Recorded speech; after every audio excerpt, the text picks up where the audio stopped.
Friends, మీకు ఈ video నచ్చితే లైక్ చేయండి, సబ్స్క్రైబ్ చేయండి.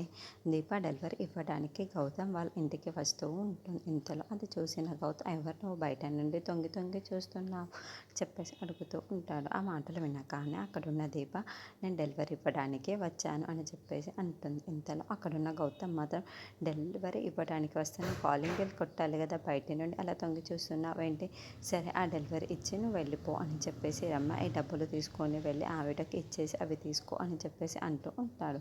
అక్కడ ఉన్న రమ్య చాలా బాధపడుతూ ఉండటం చూసి దీపమాత, ఎందుకు ఈ అమ్మాయి ఇంత బాధపడుతుంది ఉండిపోతుంది. ఇంతలో అక్కడున్న గౌతమ్ అది చూసి, నువ్వు డెలివరీ ఇచ్చేసావు కదా, మర్యాదగా ఇక్కడ నుండి వెళ్ళిపో అని చెప్పేసి దీపని పంపించేస్తాడు.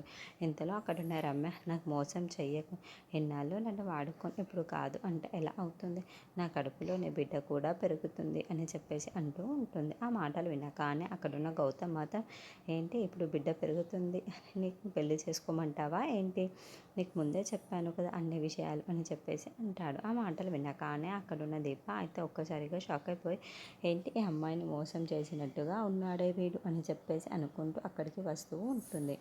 ఇంతలో అక్కడున్న గౌతమ్ మాత్రం చాలా కోపంగా, మర్యాద ఆ బిడ్డ గడుపులో నుండి తీయించేసు, లేకుంటే నా సంగతి తెలుసు కదా నీకు, నేను ఏం చేశానో అని బెదిరిస్తూ ఉంటాడు. ఇంతలో దీప అక్కడికి వచ్చి, ఏంటి మీ అమ్మాయిని వీడు మోసం చేశాడా, అయితే మీరు పోలీస్ స్టేషన్కి వెళ్ళండి, వాళ్ళే న్యాయం ఏదో చెప్తారు అని చెప్పేసి అంటుంది.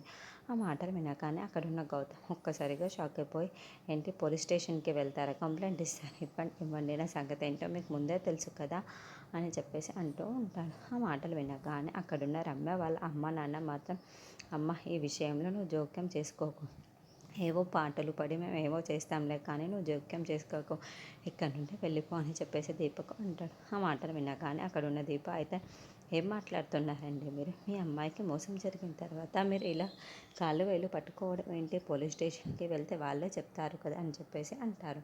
ఇంతలో అక్కడున్న వాళ్ళ అమ్మ నాన్న మాత్రం, అది పేదరిక జీవితాలు, మేము ఏం చేసుకోవాలో మాకు తెలుసమ్మా, మీరు వెళ్ళిపోండి.